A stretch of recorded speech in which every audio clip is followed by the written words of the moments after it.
et messieurs, bienvenue dans votre émission Les Amis de Wétié International. Comme on se retrouve habituellement, donc nous sommes à Bruxelles, Boyebi, tous allez awa, Boulanarabiso sur 3 fois lesamidewetierrdc.com. Et encore aujourd'hui, le plaisir est pour moi et à recevoir encore une fois dans notre émission le porte-parole, il y a prophète Mukongobila, Boyebi, Emmanuel. Bonjour Emmanuel. Bonjour cher journaliste Alimia. Voilà, Azali accompagné de Déborah Nkoulou, Azali présidente de l'association victime du 30 décembre 2013 au Congo, AV30, oui, il faut la prononcer bien, AV30 en sigle. Bonjour Déborah. Bonjour monsieur le journaliste. Voilà, donc vous allez vraiment dans le représentant. Il y a prophète Mukongobila, beaucoup plus victime. Donc il y a massacre aux Izala qui est le 30 décembre 2013. Boyebi, rapport aux Izala déjà publié, Fédération internationale, donc il y a droit de l'homme, mais publié qui donc enquête, rapport d'enquête a été publié. Boyebi, Izala qui est vraiment très accablant. Donc Izali responsabilisé en tout cas l'autorité congolaise, donc vous allez responsable du massacre le 30 décembre 2013. Donc vous avez vraiment encore une fois une émission d'Abusio à l'élo. Mais d'abord pour la banda, première question, Emmanuel, le porte-parole et le prophète Mukongobila, quelles sont d'abord les dernières nouvelles du prophète? Il se trouve toujours en Afrique du Sud. Effectivement, le prophète est encore en Afrique du Sud et toujours dans les démêlés administratifs avec le gouvernement sud-africain concernant son statut. Bon, il faut rappeler que le prophète est une victime qui est représentée ici par la présidente de l'AV30, comme vous l'avez souligné. Et quand ce titre-là, il est tout à fait, donc disons que normal qu'on puisse accorder le statut de réfugié au prophète, parce qu'il y a beaucoup de cas, que ce soit ici, en Belgique, en France, partout, on donne des statuts concernant ces problèmes-là. Et ce n'est pas normal que le concerné lui-même, qui est le prophète, puisse avoir des soucis sur ce point-là.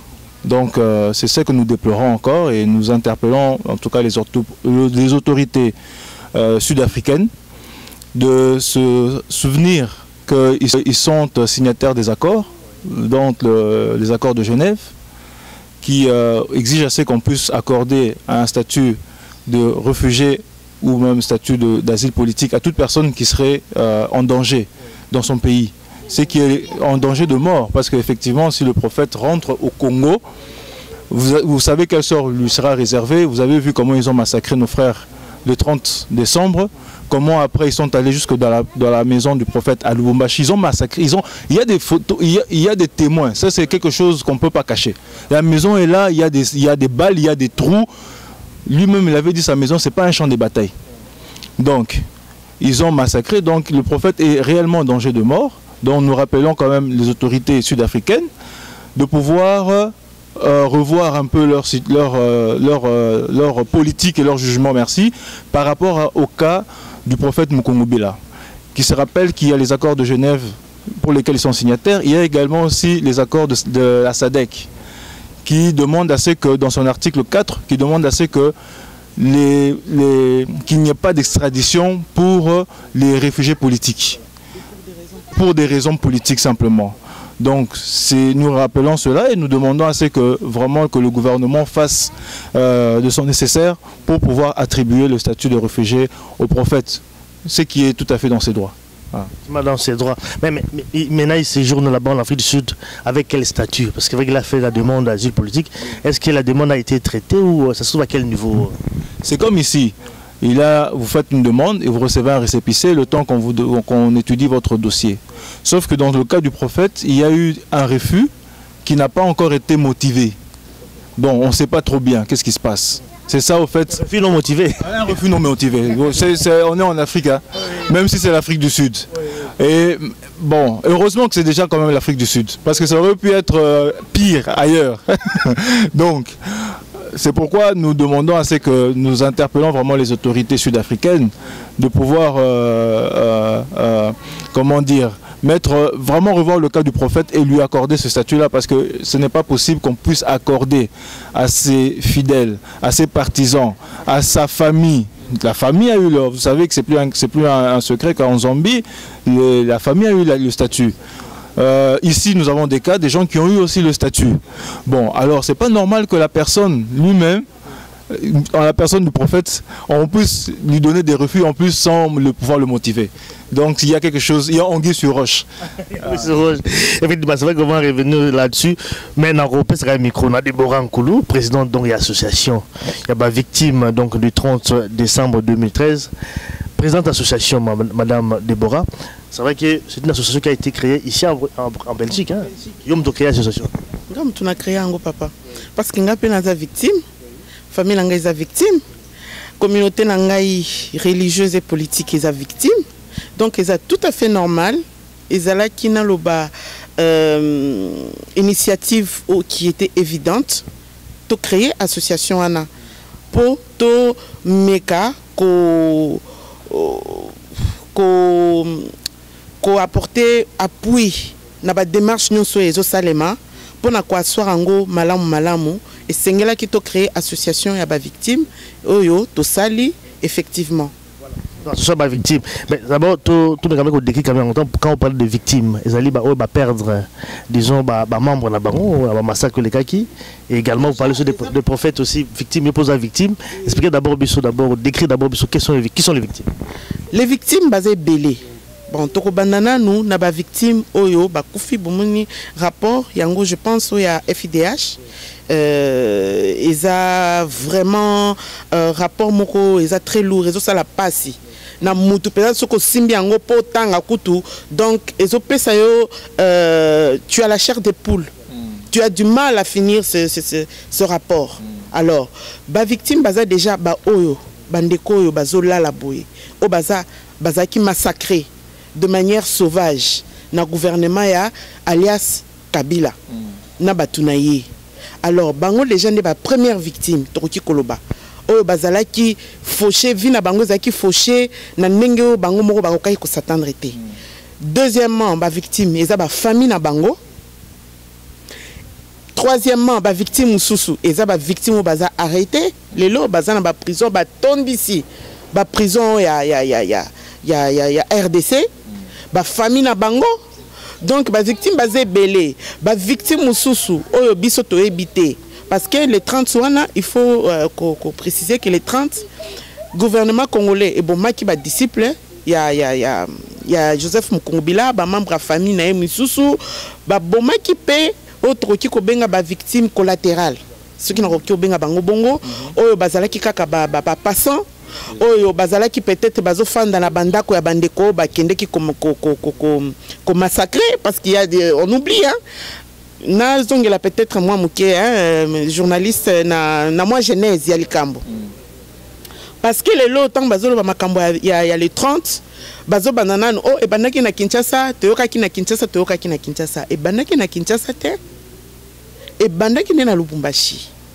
Tout d'abord ezalaki o boyebi keza ba lettre au prophète akomaki il y a le 5 décembre na o ya le 28 décembre o ya le 28 décembre sikoyo bandeko o ya Lubumbashi o ba priya ke pa prophète bazalaki ko kabolango bazo kabola likanisi na batu mususu ka otangaki ninga prophète alobi tout ça batu ba JR wana bana mura ya alias Kabila bakangi bango ba memi bango na prison na kasho kuna ba torturer bango. Alors bazala qui obligé bas sa adresse place bango bafandaka nde bana mura toujours ba sali descente kuna na résidence na bango nde ba bomi mama na bango ndako wana oyo ya ba frère wana donc lelo yo eza te que ndako wana bazwa ki yango balongoli yango ezo exister tout c'est ba trace ça jusqu'aujourd'hui. Alors eza événement wana tango bango bana mura basali wana ezalaki na les 30 déjà bakangi bandeko le 29 décembre le 30 décembre sikoyo na ba 3h 4h du matin bana mura bakiti na ndako bandeko wana.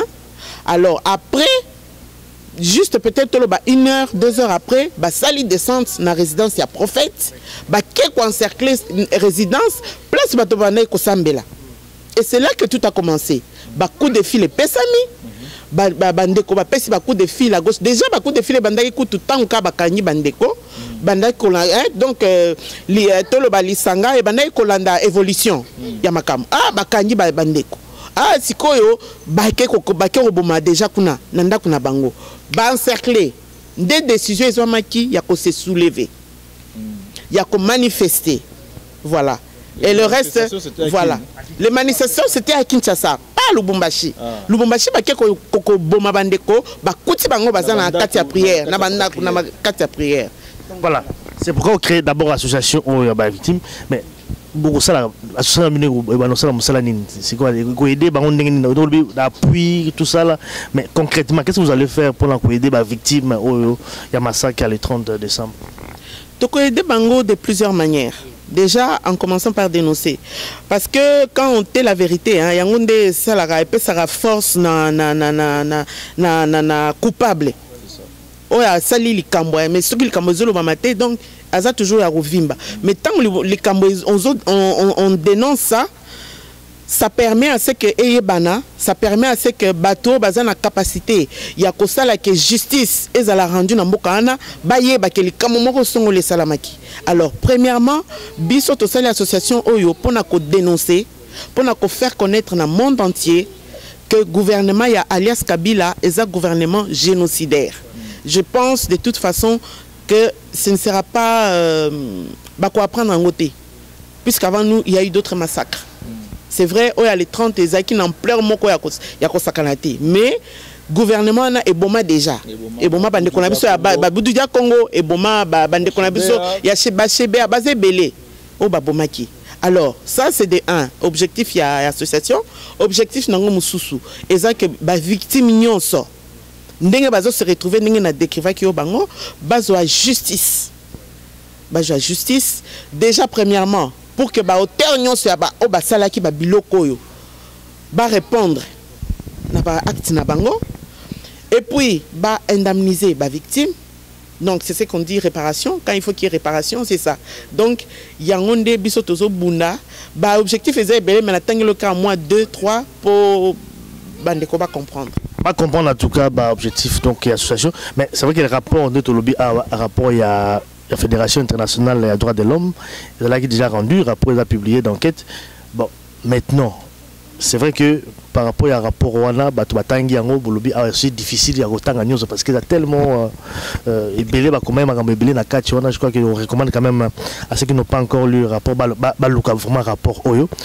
Mais par rapport au rapport, il a publié, mais suite après. Est-ce que vous avez toujours l'être morte? Bon, après, bon.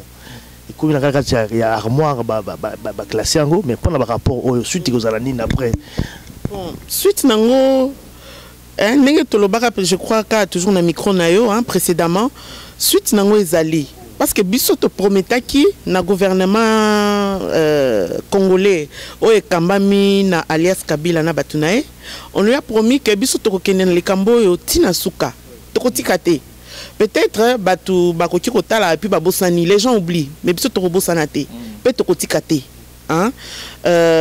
je pense vraiment au Kolim Sangandeko na se réserver peut-être pour na pesa ba arme parce que tous un adversaire trop bien écoute adversaire a comment déjà ennemi na biso puisqu'à bomi biso adversaire c'est celui avec qui tu mènes une lutte qui est voilà je peux la loyal, peut-être Namaloba, par des mots, hein? C'est pour ça qu'on parle d'adversaires politiques, des choses comme ça. Mais là, lorsqu'il s'agit de vies qui ont été fauchées, des gens qui vous tuent comme ça pour un oui, pour un non, on ne parle plus d'adversaires, on parle d'ennemis. Et nous, nous considérons ce gouvernement-là comme étant notre ennemi. Hein? Et c'est pour ça que Tolobi, en tout cas, moi Toloba, makambo biso tozo sala ezate, mais que bandeko opinion nationale et internationale et que biso tozo sala ba action, toza na makambo ba démarche tozo sala bango moko ba yebi. Nous le faisons. Mais ce que je veux dire ici, hein, je tiens à dire, c'est que Nalingi aussi n'a porté à la connaissance. Je vais peut-être le dire aussi en français pour que, voilà, pour que aussi nos amis étrangers puissent nous suivre. nous dénonçons, hein, moi-même, au nom de l'association, je viens dénoncer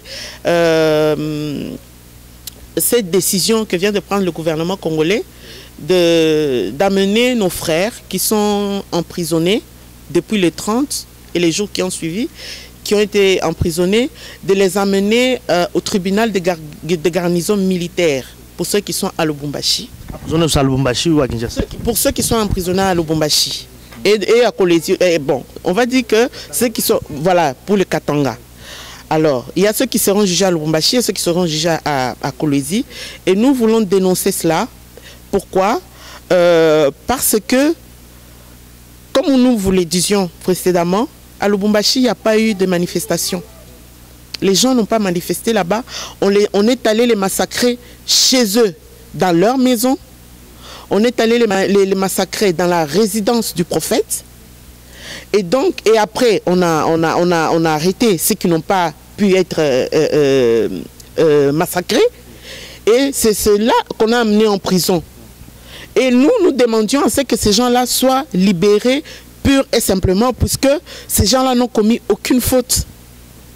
Et aujourd'hui, on va les juger en vertu de quoi?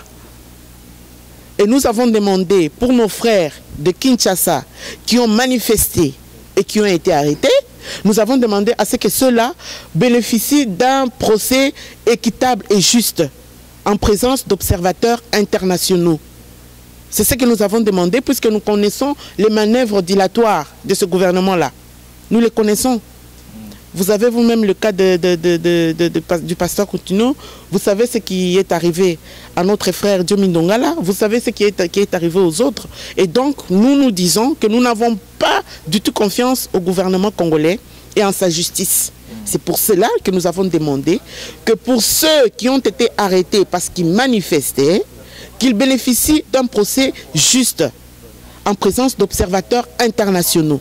Et pour les autres, pour tous les nombreux autres qui ont été arrêtés arbitrairement, dans leur maison, notamment dans les Katanga, puisque dans les Katanga, ils étaient pas, on ne les a pas trouvés dans un site stratégique, comme on dit,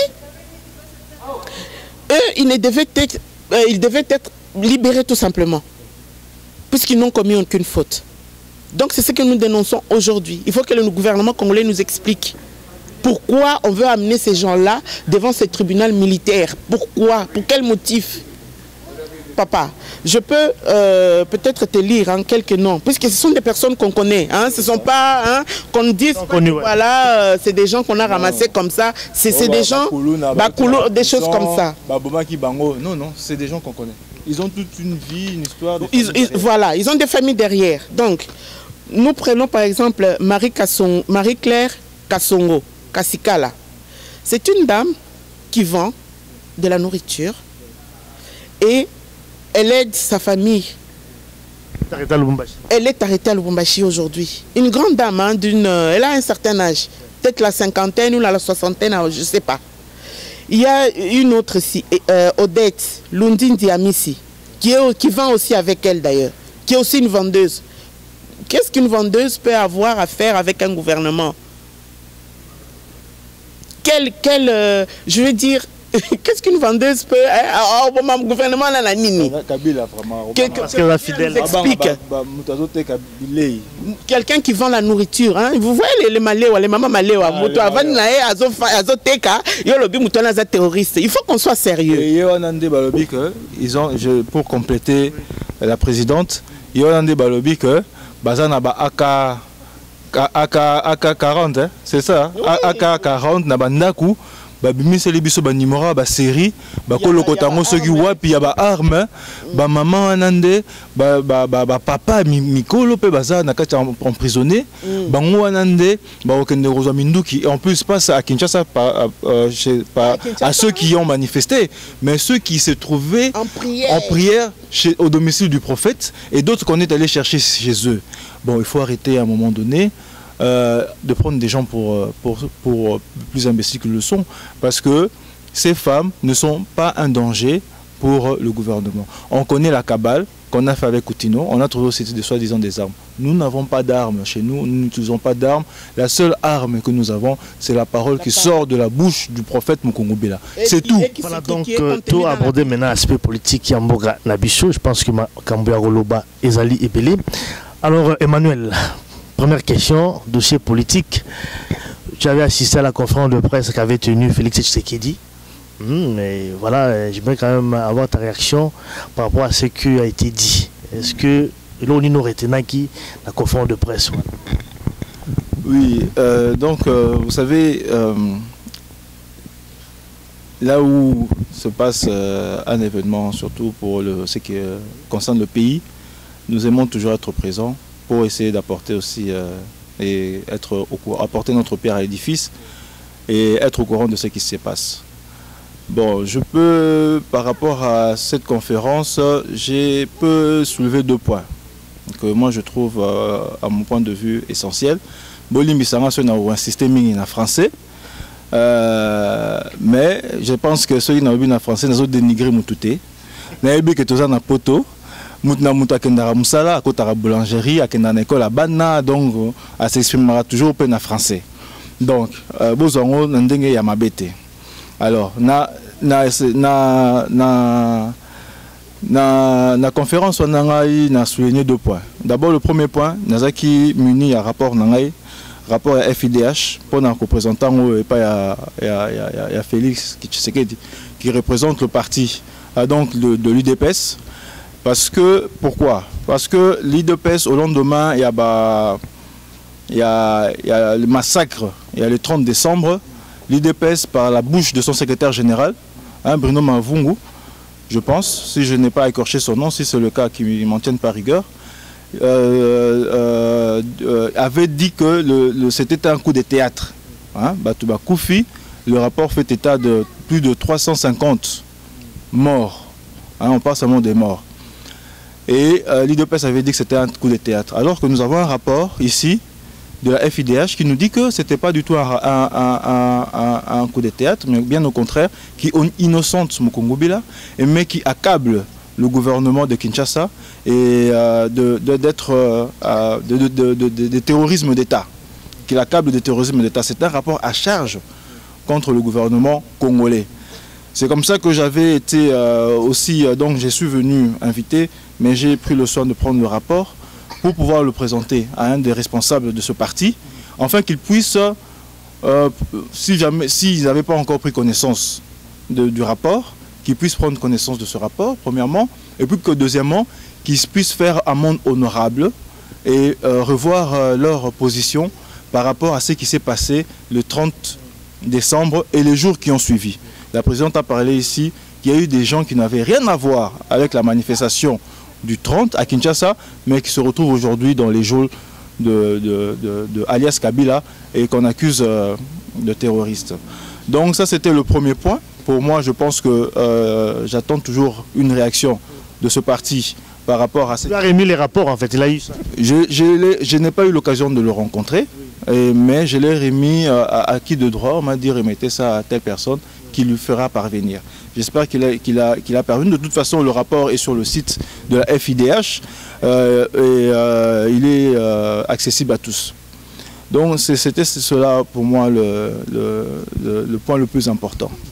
Bon, deuxièmement, c'était la conférence en soi-même, les propos même tenus par lui-même, l'orateur du jour, qui m'a un peu interpellé. Oui, donc le deuxième point, c'était sur une des déclarations que l'orateur du jour avait faites, qui disait que il est combattant. C'est ce qu'il dit. Oui, il est combattant. Quand il est ici, en fait. Quand il est ici, ça c'est toi qui souligne, il est combattant, mais il lui arrive de laisser le combat et pour aller faire de la politique. Et quand il fait de la politique, quand il met sa veste de politique, il a d'autres armes. Il a d'autres armes. Alors, ça m'a un peu interpellé, parce que dans la définition même de la politique, l'homme de Dieu, donc le prophète Mukungubila, le définit comme étant l'art de gérer. et que la politique, ce n'est pas un mot tabou. Et je rappelle ici que les combattants, ce qu'ils font, ils font de la politique. C'est de la politique. Ils ne sont pas des politiciens, ils disent qu'ils ne sont pas des politiciens. Combattants de la politique. Tout le monde ne peut pas être politicien, mais c'est de la politique. N'est-ce pas? Mais c'est parce qu'on ne connaît pas le mot politique. Il faut les définir. Qu'est-ce qu'ils font là quand ils demandent le départ de Joseph Kabila? Ils font quoi? Ils ne font pas de la politique? La pression, pas de la pression. Nous, on fait seulement la pression. Tout ça, toujours la pression, mais c'est la politique. Mais justement, c'est ça que je dis. Peut-être c'est par ignorance que les gens disent ça. Parce que faire de la politique, quand on arrive à influencer le cours même des événements au Congo, on arrive à imposer une volonté de l'extérieur. C'est une politique que les Congolais font aujourd'hui qu'on n'a jamais vu nulle part ailleurs. Même que ce soit pour la francophonie. Vous avez vu l'attitude de François Hollande. C'est dû à cette pression-là. Ça, c'est de la politique. Voyez-vous? Aujourd'hui, si Kanambe a tellement du mal, donc alias Kabila, a tellement du mal à modifier les élections là-bas, c'est parce qu'ils savent qu'ici, il y a un groupe de pression, mais qui fait de la politique par conséquent. Ben oui, mais qui fait de la politique, pourquoi? Parce que justement, Kanambe ne sait plus faire n'importe quoi au Congo, à cause de ça. Et que les dirigeants d'ici, sachant de quoi les Congolais sont capables, puisque même quand on descend dans la rue, on ne voit pas simplement les un ou deux individus qu'on voit dans les vidéos. C'est la population, la diaspora congolaise qui descend. Lorsque le 21, les gens sont allés à Paris pour manifester, pour dire non au concert. Hein? Au moment qui nombre Anna, Mundela Talara nombre Anna. Il a vu, et mobilisation, il a vu, il a compris. Donc dorénavant, ceux qui moutaillent, on a un concert, bah oui, c'est non. On n'a pas besoin qu'il y ait 5 000, 10 000 personnes dans nos rues demain. Donc, c'est de la politique aussi, n'est-ce pas? Alors qu'on ne fasse pas croire qu'aujourd'hui, parce que tu es ici, tu vas dire Kanambe, tu vas dire Kamere, pour reprendre les expressions des combattants, Kamere et Rwandais. Maintenant, quand tu rentres là-bas, tu vas serrer la main à Kamere et pouvoir... Il n'a jamais dit que Kamere est rwandais. Non, lui, il n'a jamais dit, mais si les combattants le disent. Lui, il n'a jamais dit, mais les combattants le disent. Moi non plus, je ne l'ai jamais dit que Kamere était rwandais. Pour moi, c'est pas... Mais c'est pas la question. Mais je paraphrase ici les combattants. Donc, c'est ça qui est important. Moi, je fais un appel aux combattants. Bo yebake, bozali ba politique. Bozo sala, eza politique. Ozalo sala réchafaudage. Ozalo sala cuisiner. Ozalo sala nani so songolom pakala. À partir du moment où okiti na bananzela et que tu demandes le départ de Kabila, tu poses un acte qui est politique et c'est tout à l'avantage des combattants. Tout à leur honneur de le dire, qu'on ne vienne pas leur arracher hein, ce privilège-là qu'ils ont acquis, et c'est leur fierté hein, qu'ils ont acquis de pouvoir faire de cette politique-là de cette façon, puisque on nous a muselés chez nous, on nous massacre, hein, on a vu avec le 30 décembre, à chaque fois qu'on ose se lever, on s'attaque aux patriotes congolais au pays, mais le patriotisme se manifeste aussi à l'extérieur avec la diaspora. Et ce patriotisme-là, c'est une politique. Mais alors, il y a niveau, il y a alliance, il y a sous table, niveau on a connu ça en 1960. Hein? On a vu comment les Tchombé ont essayé de faire les sécessions, comment ils ont fini. On a vu aujourd'hui même au Kassai, Kalonji qui s'est donné le titre de Moulopoué. Très grave. Où est-ce qu'il est aujourd'hui? Tout ça parce qu'il y a des alliances, parce qu'on met de l'avant des considérations tribales et personnelles, plutôt que de considérer l'intérêt général. C'est pourquoi les combattants, au moins, ils ont cette fierté, ce mérite de se lever comme un seul homme. Bien que, évidemment, il y a deux éléments Babimara pour essayer de récupérer, tirer la couverture à leur avantage. Mais aussi Mbaté parce que le mouvement va combattre un Banda, et Banda n'a ndenge ya mpepe. On ne peut pas arrêter ça. Ouais. On ne peut pas arrêter ça. Alors maintenant, pour la aussi, le dossier et l'élection 2016, c'est vrai que tout le monde en parle. Je ne sais pas, point de vue Nabino, est-ce que vous êtes d'accord pour les élections de 2016? Si vous êtes d'accord, mais dans quelles conditions? Déborah, je ne sais pas si vous pouvez répondre par rapport à cette question. De quelle élection vous parlez? L'élection au Congo, hein, on parle d'élection en 2016. Bientôt l'élection présidentielle, tout ça, bien que Kabila, tout ça, mais il y a des pressions de part et d'autre pour changer de constitution.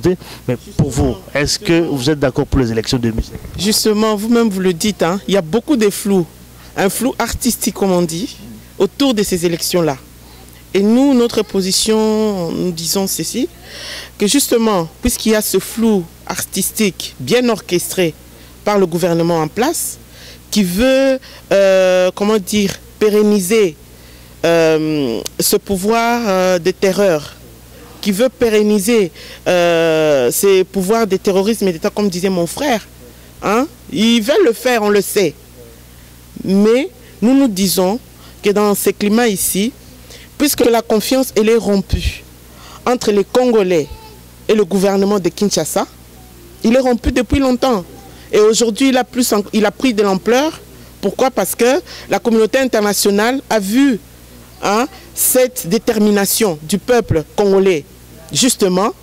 Et donc, nous nous disons, hein, dans ces climats de confiance rompus totalement, il ne peut plus y avoir d'élection, mon frère. Qu'est-ce qu'il faut?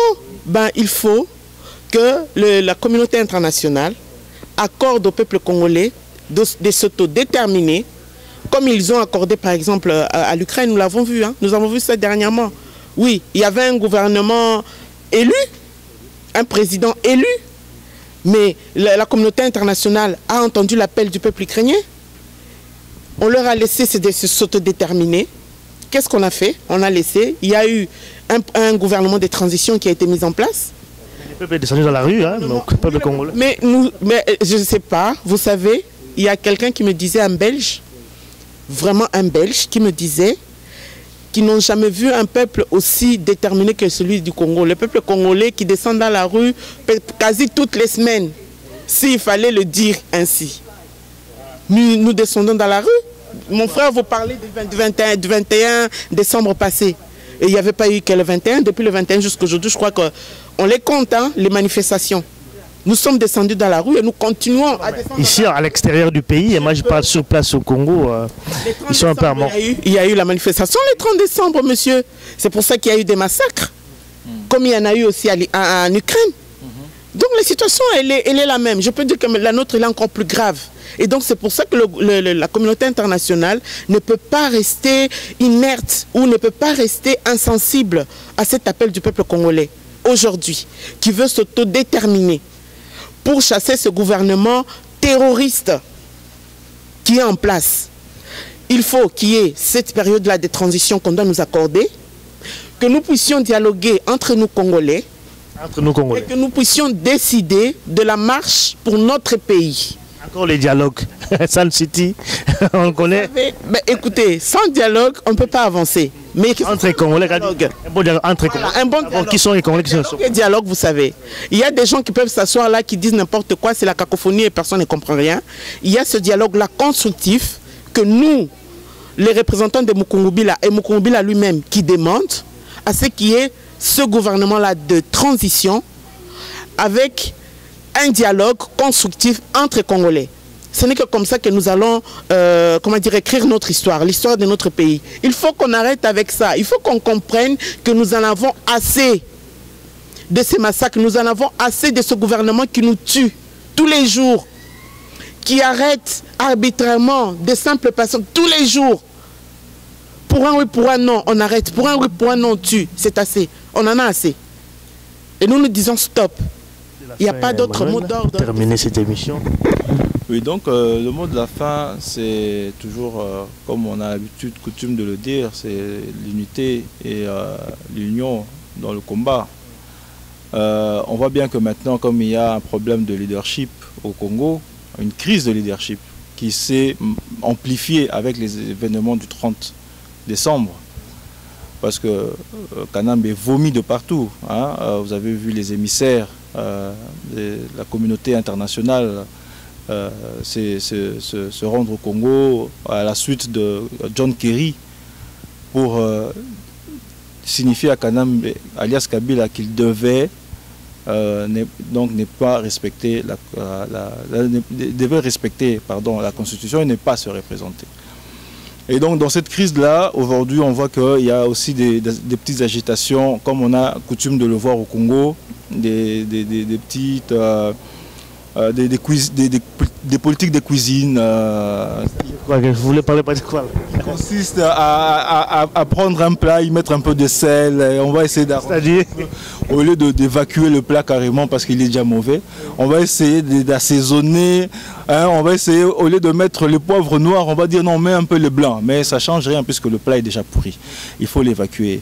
Et c'est dans ce sens-là que ma soeur dit, nous demandons que Kabila puisse déposer, donc alias Kabila puisse déposer, que nous Congolais, nous nous retrouvons. Vous avez dit pour encore un autre dialogue. Oui, parce que on ne nous a pas encore vraiment laissé l'occasion de nous exprimer comme il le fallait.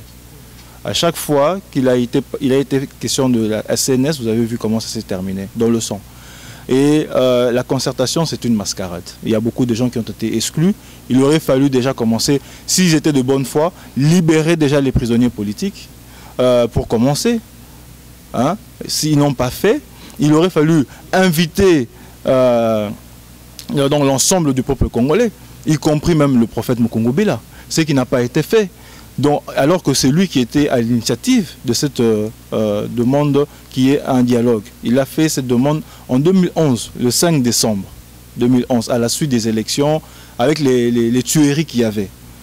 Donc, nous appelons donc les gens toujours à l'unité, à rester éveillés. Il n'est pas bon qu'à chaque fois qu'on parle des conclaves, par exemple, qu'il y ait un groupe de gens qui proclament le même jour des marches. Ça s'est fait à Bruxelles, ça s'est fait à Paris, et maintenant, le 28, on va encore être divisé. Alors que l'union fait la force.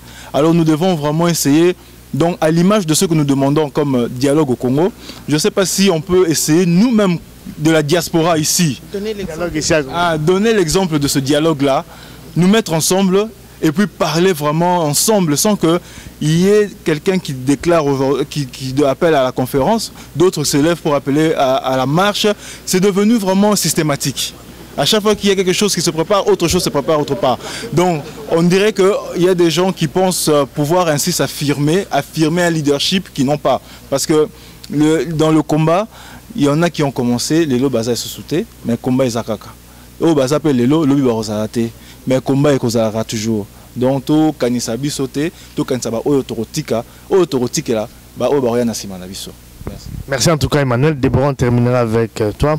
Alors par rapport à l'association des victimes du 30 décembre 2013, mot de la fin et le nouveau bac, ça peut-être pour la contente également. Oui, le qu'on a au Bakisa ezakaka que en tout cas soutien Moutounion sort et la bienvenue, hein. Tout Congolais, même tout étranger hein, qui est touché, hein, par la cause, hein, parce que les cause humaine, il faut interpeller tout homme, toute femme, hein, parce que les locaux, ça doit nous se renvoyer à nous-mêmes. Alors moi vraiment j'interpelle, hein, parce que les lots boye bakebino tango boza bien boza na banda kuna bino boza na ba foyer na bino boza na ba famille na bino boye bakena Congo kuna ezana bandeko yo baza kokangama baza torturé, basi baza violé, ba mama baza bande kona biso misusu, o baza na ba prison, ezana na Kinshasa, ezana na Lubumbashi, baza bakangami na bana mike, donc bokanisa eloko wana que vraiment lelo yo ezana bandeko baza privé na liberté na bango élémentaire, hein, bakoti ko jour na ngote, bazo souffrir.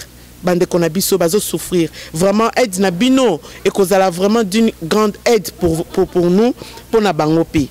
Alors et là comme sous naroti ko bakisa pour terminer et ça peut ko ça appelle vraiment à la mobilisation ya ba congolais nyonso que tous les matés, hein, comme on dit, quelle que soit la longueur de la nuit, l'horreur finit toujours par apparaître.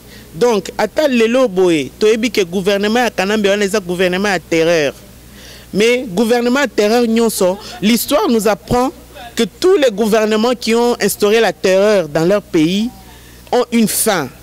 L'apartheid a existé. Aujourd'hui, on en parle de l'apartheid dans le passé. Donc, Kanambe et ces gens ne sont pas immortels ou ils ne sont pas là, c'est qu'on a séco. Ils ne vont pas rester là éternellement. Ils vont partir. Alors, il ne faut pas que nous puissions nous démobiliser, que nous ne puissions pas nous fatiguer, que nous continuions la lutte jusqu'au bout. Puisque notre cause est juste, nous ne pouvons que l'emporter. Notre cause est juste. C'est tout ce que je peux dire et de vous remercier aussi de nous avoir reçus aujourd'hui. Merci encore et à la prochaine occasion.